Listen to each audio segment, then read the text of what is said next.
Bismillahirrahmanirrahim. Assalamualaikum warahmatullahi wabarakatuh.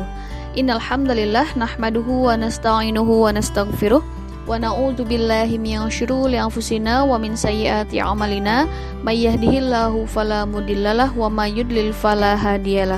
Asyhadu an la ilaha illallah wa asyhadu anna Muhammadan abduhu wa rasuluhu la nabiyya ba'da. Allahumma sholli ala Muhammad wa ala alihi wa sahbihi ajma'in, amma ba'du.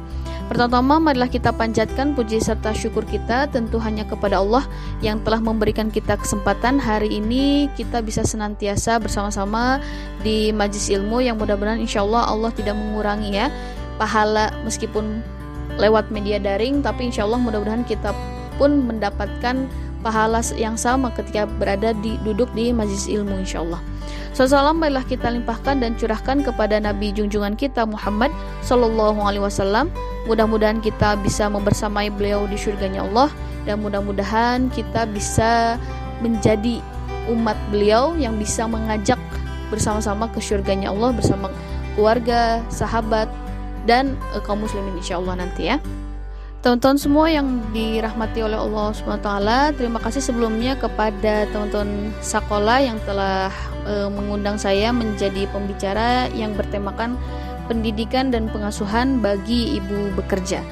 Nah, kemarin saya juga dihubungi oleh panitia, tidak hanya para ibu dan calon ibu gitu ya yang mengikuti kelas ini, tapi juga para calon ayah ya. Mungkin juga ada yang sudah menjadi ayah. Alhamdulillah, ini sangat luar biasa sekali karena bagi laki-laki yang ingin menuntut ilmu terutama soal parenting ini sangat luar biasa sekali, dan ini harus diapresiasi teman-teman semua, dan ini pun harus dilakukan atau budaya mencari ilmu ini harus kita lakukan ketika dalam keluarga, karena akan repot sekali ketika ternyata dalam keluarga kita, dalam pasangan suami istri khususnya ya, ketika ternyata yang mau mengupgrade ilmu itu misalkan hanya salah satu pihak saja, entah itu istrinya, entah itu suaminya. Karena kalau misalkan ketika dalam pendidikan, entah itu menjalani rumah tangga, yang satu itu stagnan, yang satu bertambah ilmunya, nanti akan banyak berseberangan atau banyak gesekan ketika dalam rumah tangga nanti ke depannya. Nah, makanya sekali lagi penting sekali teman-teman semua ketika yang belum memiliki pasangan, penting untuk mencari pasangan yang dia itu haus akan ilmu, haus untuk mencari berbagai hal tentang pendidikan keluarga, bagaimana ketika harus bersama pasangan dan sebagainya, karena itu akan membuat ketika kita akan menasehatinya, memberikan masukan akan lebih mudah gitu ya, untuk kita meluruskan perilakunya yang salah daripada ketika misalkan mendapatkan pasangan yang justru dia itu lebih stagnan atau dia itu tidak mau mengupgrade ilmunya. Nah, sehingga kalau misalkan mau kita luruskan, dia jadi keras kepala, dia merasa benar sendiri, dia merasa yang paling tahu dan sebagainya.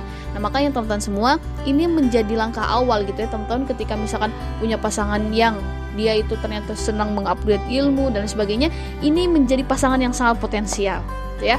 Nah, bagaimana kalau misalkan ada teman-teman yang sudah menikah di sini? Nah, penting sekali lagi untuk teman-teman semua, bagaimana sih ketika dalam rumah tangga itu berfastabil khairat? Bagaimana ketika misalkan ternyata ada kekeliruan terhadap pasangan kita, entah dalam mendidik anak, entah misalkan dalam ketika memperlakukan pasangan gitu ya. Nah, makanya penting untuk mencari tahu bagaimana sih ilmunya yang sebenarnya. Jangan sampai masalah terus memuncak, masalah silih berganti gitu ya, tapi teman-teman nggak tahu solusinya apa. Nah, karena kita misalkan terbatas ilmunya, jadi masalah terus silih berganti dan sebagainya. Nah, makanya teman-teman semua, sekali lagi penting untuk kita terus mengupgrade ilmu, terus mencari tahu, mencari solusi dan sebagainya, supaya kita bisa menjalani pernikahan ini ketika memiliki anak pun menjadi keluarga yang sakinah, mawaddah, warahmah, yang penuh diberkahi, dan insya Allah mudah-mudahan kita pun bisa mengajak anak-anak kita, keturunan kita bersama ke surganya Allah insya Allah. Nah, teman-teman semua, hal yang harus kita pegang dulu gitu ya dalam pendidikan anak ini atau dalam kajian parenting ini, yang harus kita tegaskan dalam diri kita bahwa ada salah satu hadis yang disampaikan oleh Rasulullah SAW. Beliau menyampaikan, ajarilah anakmu sesuai dengan zamannya, karena mereka hidup di zaman mereka, bukan pada zamanmu, sehingga mereka diciptakan untuk zamannya, sedangkan kalian diciptakan untuk zaman kalian. Nah, di sini artinya apa? Ilmu itu ketika kita ingin menjalani kehidupan rumah tangga, terutama ketika memiliki anak, kita harus menjadikan ilmu itu dinamis atau tidak tetap gitu. Kita harus terus mencarinya, kita harus mencari jalan keluarnya dan sebagainya. Sehingga keberadaan ilmu itu akan menyesuaikan dengan kondisi sekarang atau kehidupan yang akan datang gitu ya. Anak-anak pun akan menjadikan prinsip pendidikan yang akan kita lakukan kepada mereka itu di masa yang akan datang, akan dibawa kepada anak-anaknya yang baik-baiknya gitu ya. Ketika misalkan tidak cocok itu ditinggalkan, lalu gimana diperbaharui sesuai zamannya tadi ya, seperti yang disampaikan oleh Rasulullah SAW. Nah, teman-teman semua, kalau misalkan ternyata kita nih ya, ibu-ibu milenial atau para bapak yang milenial, ini kan kebanyakan dididik oleh para orang tua yang gaya pengasuhannya itu gaya pengasuhan yang kolonial. Dalam arti gini teman-teman semua, pada saat itu kan kondisinya adalah zaman penjajahan, yang pada saat itu orang-orang Indonesia itu dibungkam untuk tidak berbicara kepada penjajah Belanda, mereka dilarang untuk memberontak dan sebagainya. Nah, akhirnya pola ini terbangun ketika mereka memiliki para anak, mereka memiliki anak dah gitu ya. Jadi mereka ketika misalkan dinasehati itu lebih banyak diam, nurut gitu ya, pokoknya nggak boleh menginterupsi orang tua dan sebagainya. Nah, pada saat itu budayanya seperti itu gitu ya. Kalau misalkan ada anak yang justru dia itu melawan atau misalkan berargumen dan sebagainya, itu kan dianggapnya kan sebagai anak pembangkang dan sebagainya. Nah, sekarang yang menjadi pertanyaan, bisa nggak sih pola pendidikan gaya pengasuhan yang kolonial itu dibawa ketika di pengasuhan zaman sekarang, yang anak-anak kita itu masuk ke anak milenial gitu ya, anak-anak milenial atau anak-anak yang dia itu ketika dia di usia remaja, di usia pemuda gitu ya, dia itu sudah terbiasa dengan gadgetnya.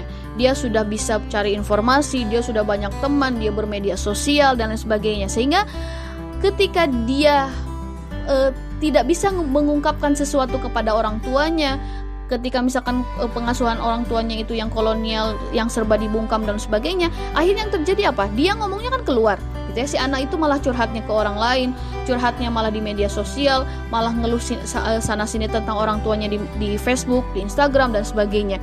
Nah, karena memang arus informasi yang sekarang ini menjadikan anak-anak kita ini lebih mandiri untuk mencari informasi lebih banyak, mencari teman lebih banyak dan sebagainya. Sehingga kalau misalkan ternyata orang tua tidak memfasilitasi itu di rumah, akhirnya yang terjadi justru yang ketika dia tidak terfasilitasi ya bicaranya dan sebagainya, akhirnya justru anak itu jadi anak yang pembangkang ketika di usia remajanya. Makanya kenapa banyak yang mengeluh, kenapa sih anak saya itu di usia remaja gak banyak ngelawannya dan sebagainya, karena memang ketika pengasuhan kolonial itu ternyata masih dibawa-bawa di anak-anak milenial sekarang ini. Nah, makanya inilah pentingnya kita belajar, inilah pentingnya kita terus mengupgrade ilmu supaya kita bisa lebih tahu gimana kondisi psikologis anak di usia sekarang ini yang notabene sangat melek informasi gitu ya. Nah, makanya orang tua pun jangan sampai kalah terkait itu.